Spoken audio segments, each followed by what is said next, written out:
nagpapasalamat muli na makapagbahagi po sa inyo ng mensahe po ng ating Panginoon. At sa ating pakikinig, hiling ko po na kung maaari po ay isang tabi muna po natin yung ating mga nararamdaman, iniisip na kung ano man yan para tayo po ay makafocus po sa pakikinig sa ating Panginoon.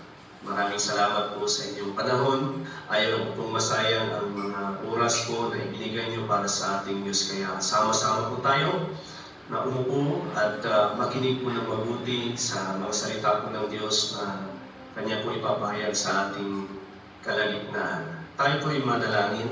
Hallelujah.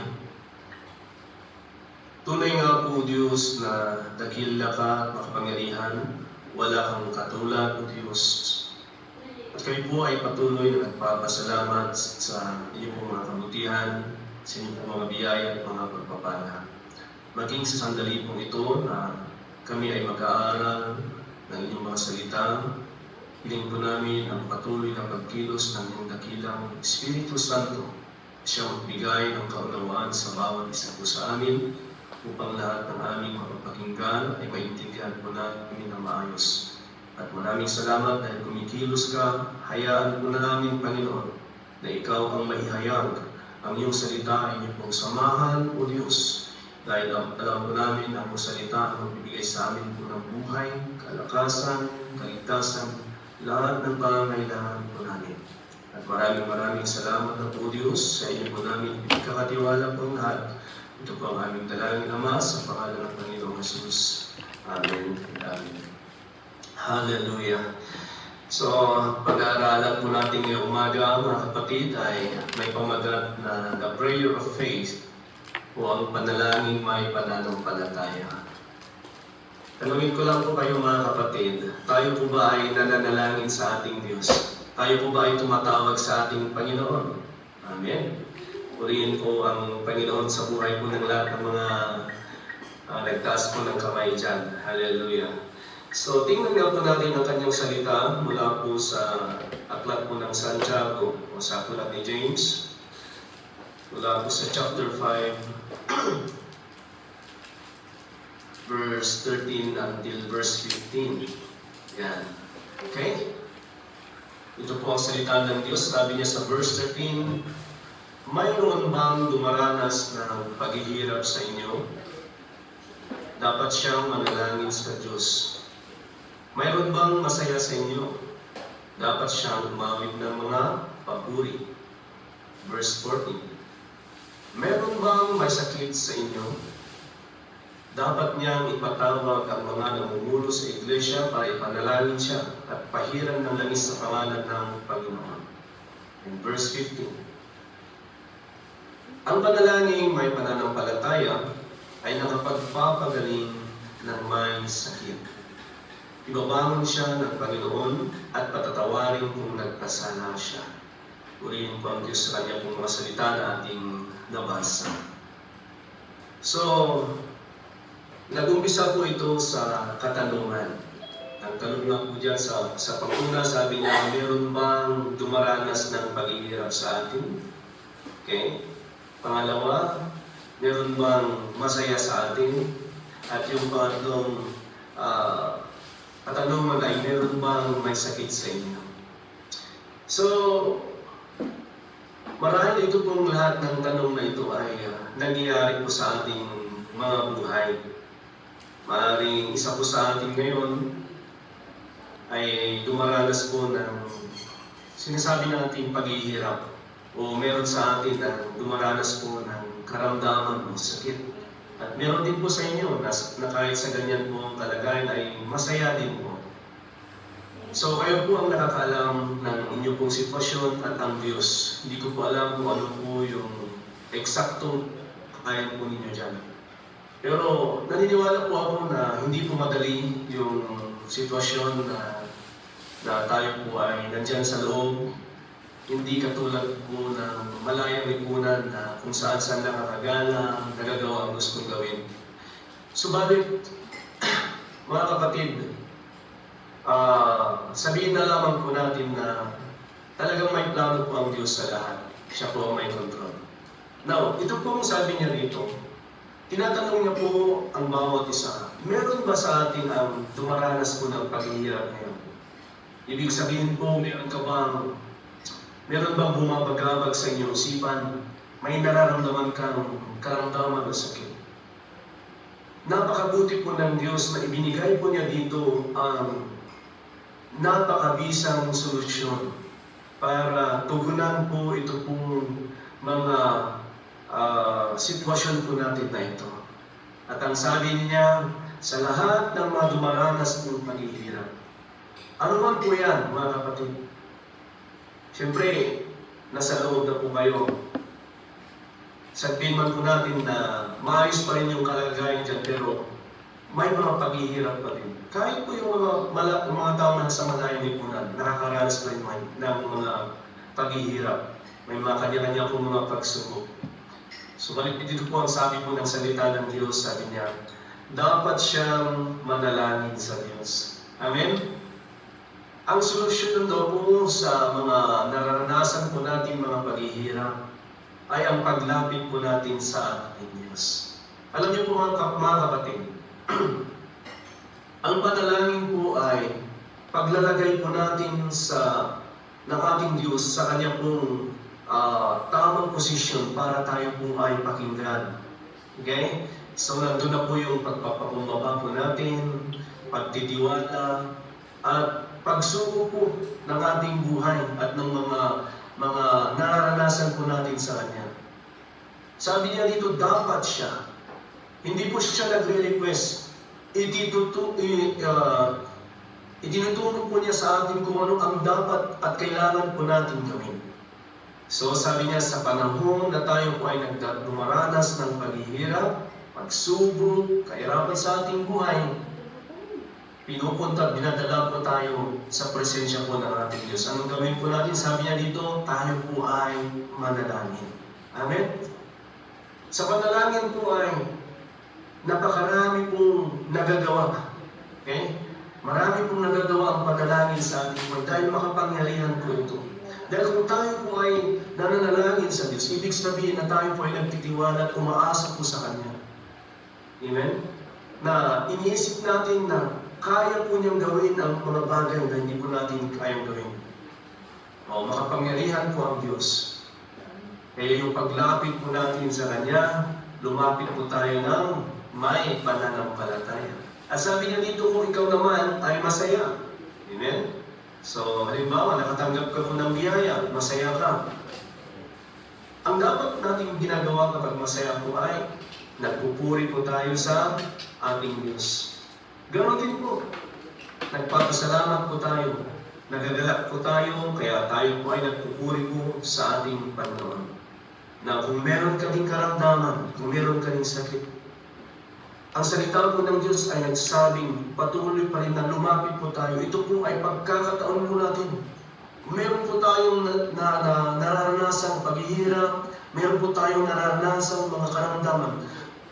Ang paglapit po sa Diyos ang tanging pong solusyon na sinasabi po ng Kanya pong mga salita. Amen?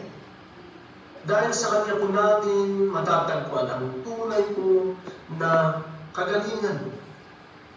Sa Kanya po natin matatagpuan ang kapayapaan, mga kapatid. So meron po tayong sakit ngayon. Huwag na po tayong, huwag na po nating ipagpaliban. Lumapit na po tayo sa ating Panginoon. Siya po ay nakahandang tumulong. Siya po ay lagi pong nakikinig sa atin. Kahit ano man po ipatalangin po natin sa Kanya, kahit sabay-sabay po tayong tumawag po sa ating Diyos, hindi po siya nalilito. Amen?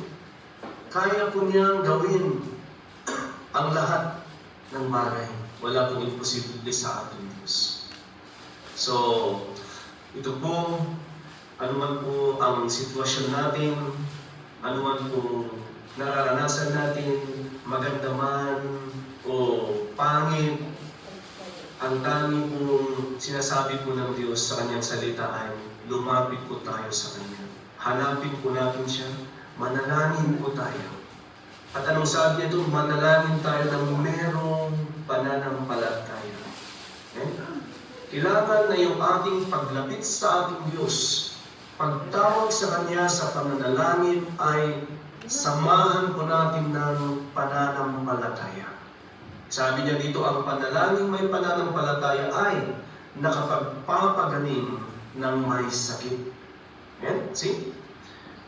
So tayo po ay tumatawag sa ating Diyos. Hindi po pwedeng, hindi natin pinaniniwalaan yung ating ipinapanalangin. Kinakailangan na buo ang ating pagtitiwala, buo ang ating pananampalataya sa Diyos. Na kung anuman ang hihilingin po natin, lalo kung meron po tayong nararamdaman, ay Kanya pong gagawin. Amen? Pagagalingin po niya ang ating mga sakit o karamdaman. Ano man po yan? Na klaseng uuri po ng sakit. Alam niyo po, kapag nalagot po ang Diyos sa ating pagtawag sa Kanya na meron pananampalataya, ay wala pong imposible na kumilos po ang ating Panginoon. Now, ang pananampalataya po, kapag tayo po'y nanalangin, siyempre meron tayong pagtitiwala sa Diyos. Kahit hindi pa natin nararamdaman, no? Kahit hindi pa po natin nakikita yung pinapanalangin natin, ay naniniwala po tayo. Amen?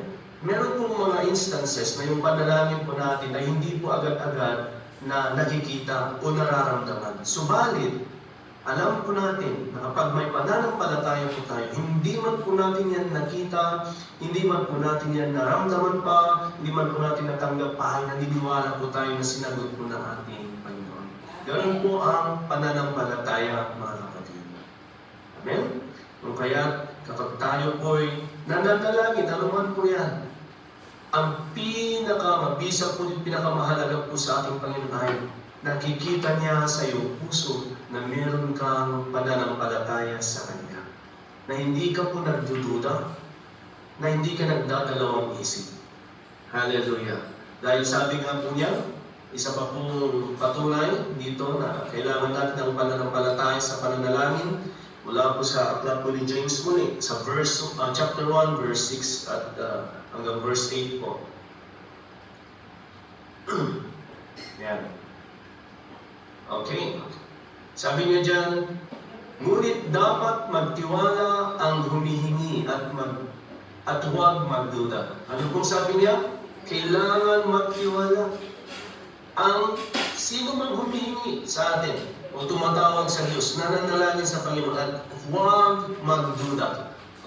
Maliwanag po siguro yan, no? At sabi niya, dahil ang taong nagdududa ay katulad ng alon sa dagat na tinatangay at pinapagpag ng hangin. Yun bang yung pagdududa, yung unbelief natin, no? Naihalin tulad po sa isa pong alon sa dagat. Unstable po yan, mga kapatid. Amen? So kung nasanay po tayo noon, nananalangin at medyo hindi natin agad nakita yung kasagutan po ng ating panalangin, huwag pong mag-iba yung ating confession. Patuloy po nating sabihin at laging bigkasin na sinagot ng Diyos ang ating panalangin. Na hindi po tayo nawawalan po ng pag-asa, ng pagtitiwala sa Diyos. Ganun po yan, mga kapatid. Dahil kung nagdududa po tayo, hindi po tayo nagtitiwala, wala, unstable po yung faith natin. Alam nyo, malabo pong sagutin po ng Diyos ng uun yung mga panalangin natin. Kasi alam niya po, yung puso natin, hindi man po buo na nagtitiwala sa Kanya.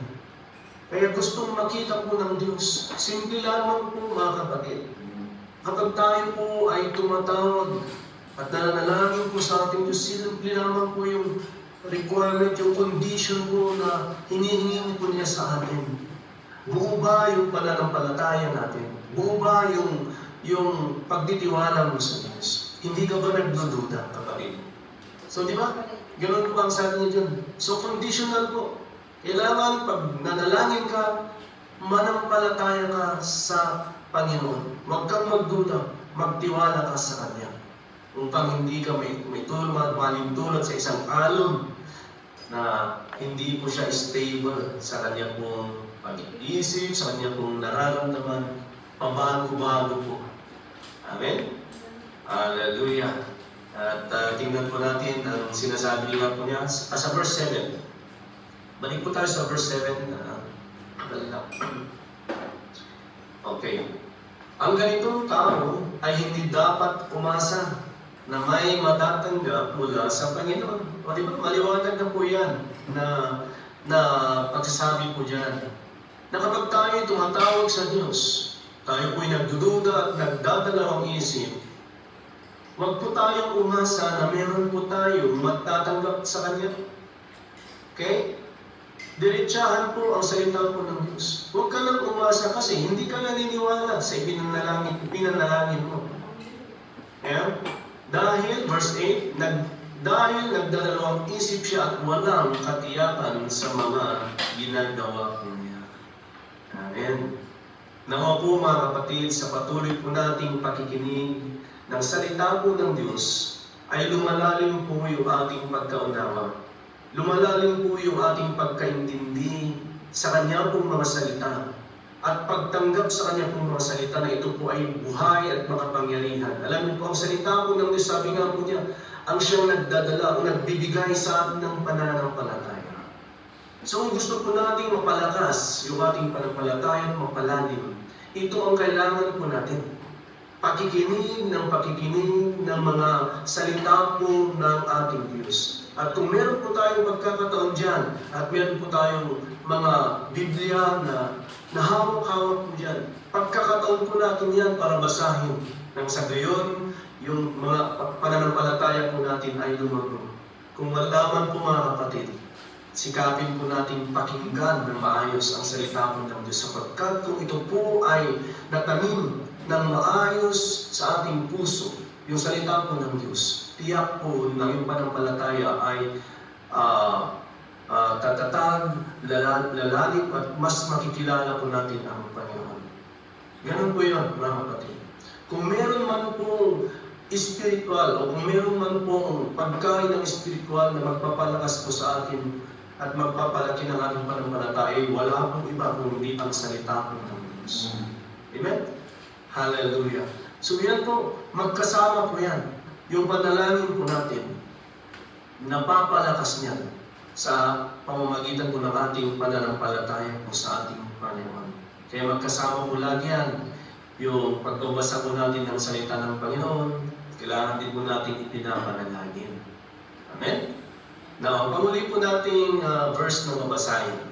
Gaano po ka-importante po yung pananampalataya natin kapag tayo po ay tumatawag sa ating Diyos? Sabi po niya sa Hebrews chapter 11 verse 6. Yan. Okay. Hindi makapagbibigay lugod. Ano sabi niya? Hindi. Okay? Hindi makapagbibigay lugod sa Diyos ang taong walang pananampalataya.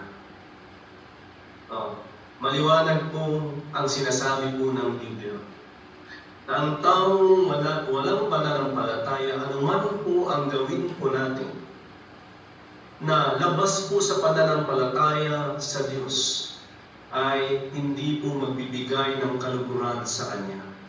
Hindi po natin malulugod, hindi po matutuwa, magagalak ang ating Diyos kapag tayo po'y walang pananampalataya. Okay. Dahil ang sinumang lumalapit sa Kanya, kanino? Sinumang lumalapit sa Diyos. At sabi niya ay dapat maniwalang may Diyos. Kailangan maniwala tayong merong Diyos. At nagbibigay siya ng gantimpala sa mga taong humahanap sa Kanya. So it is well explained po ang verse po na ito, na hindi po mahirap maintindihan. Kung tayo po ay nakikinig ng maayos at nababasa po natin ito, ganun pala, paano natin malulugod ang Diyos? Sa pamamagitan po ng pananampalataya. Kapag tayo po ay tumatawag sa Kanya sa panalangin, ano ang dala-dala po natin na kailangan natin? Hindi lamang po yung request po natin. Hindi lamang po yung gusto natin na mangyari. Kundi, dala-dala po natin ay pananampalataya sa Diyos. Dahil kahit anong prayer man po natin, kahit po na iyak po tayo ng iyak, sigaw po tayo ng sigaw sa pananalangin, kung wala din po tayo panampalataya po sa Kanya, ay malabo po makakarating yung panalangin natin sa ating Diyos. Now, baka magtatanong po tayo, bakit tinatanong pa tayo kung meron tayong nararanasang kahirapan, paghihirap? Bakit tayo tinatanong kung tayo po ay may sakit? Hindi ba alam ng Diyos? Alam po ng Diyos. Yan, mga kapatid. Ngunit kinakailangan na mula po sa iyong puso, bibigkasin po ng iyong bibig ng may pananampalataya ang iyong sitwasyon. So, panalangin ay kailangan po, mayroon pong pagsasalita, sabihin po natin sa ating Panginoon. Amen? Na kahit alam na po niya, yung sitwasyon natin, nararanasan at nararamdaman po natin, kinakailangan pa rin po natin bigkasin po sa Kanya. Kagaya lang din po yan ng isa pong manliligaw. Amen? Halimbawa, sa isa pong binata, niligaw po ng isang dalaga. Okay. Halatado namang medyo may pagkagusto yung dalaga sa binata. Kailangan, at gusto ng binata na ligawan, kailangan po niyang sabihin yung kanyang nararamdaman. Hindi naman po pwedeng sign language lang. Amen? O pwede siguro kung hindi makapagsalita, pero kadalasan po yan ay sinasabi po niya. Ganyan din po yung ating pananampalataya ay pananalangin, mga kapatid.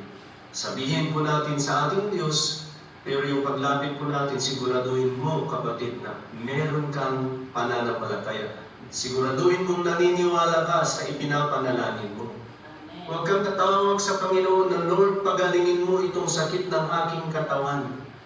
Pero sa bandang huli, sasabihin mo na, pagagalingin kaya ako ng Diyos. Hindi po pwede yun. Amen? Huwag mo sabihin na, narinig kaya ng Diyos ang aking panalangin. Hindi po ganun ang panampalataya. Kailangan buo yung loob po natin. So, ito po ay tinuturo po sa atin ng salita po ng Diyos para mas lalo po nating malaman kung ano po yung mga dapat nating ginagawa kapag tayo po ay lumalapit po sa ating Panginoon. Alam po mga kapatid, iba po yung sitwasyon po nyo dyan sa loob. Kahit man sabihin natin na maayos pa rin po, ngunit iba pa rin po yung halimbawa lang, kung ikaw ay nasa loob ng sarili mong tahanan, sarili mong bahay, di ba? Meron kang sariling kwarto, dyan po halo-halo po tayo. Pero mga kapatid, kahit man po ganyan, magpasalamat pa rin po tayo sa ating Panginoon, at kung ano po yung nararamdaman mo dyan, malaya ka pong tumawag sa Diyos. Napakapaalad po natin na bukas po ang langit para po sa atin. Na hindi po niya ay pinagkait sa atin na bawal tayong tumawag sa Kanya. So ano pong inaantay natin? Ipanalangin po natin yung ating mga sitwasyon, yung ating mga nararamdaman habang nakabukas po ang langit. Sabi nga po, seek the Lord while He may be found. Hanapin natin ang Diyos habang siya po ay mahanap at masusumpungan po natin. Tumawag kayo sa Kanya habang siya po ay nakikinig sa ating mga anak niya. Amen? So ito pong mensahe po na ito, sana ay nagbigay po muli ng pagpapatibay po sa atin ng panampalataya. Naway naunawaan po natin ang kahalagahan ng panampalataya na karugtong po yan o kasama po yan sa ating pananalangin. So sa bawat panahon, na tayo humanap sa ating Diyos, tumawag sa Kanya, lagi po samahan po natin yan ng pananampalataya. At mamuhay din po tayo sa pananampalataya, mga kapatid. Kayang baliktarin ng Diyos yung sitwasyon. Kaya po niyang palitan yung mga sitwasyon na mga bagay na pangit na ating nararanasan. Kung tayo lamang po ay magtitiwala po sa Kanya. Hallelujah. Amen po mga kapatid. Nawa ay meron po tayong natanggap at naunawaan po sa mga salita po ng Diyos na naipahayag po sa atin ngayon.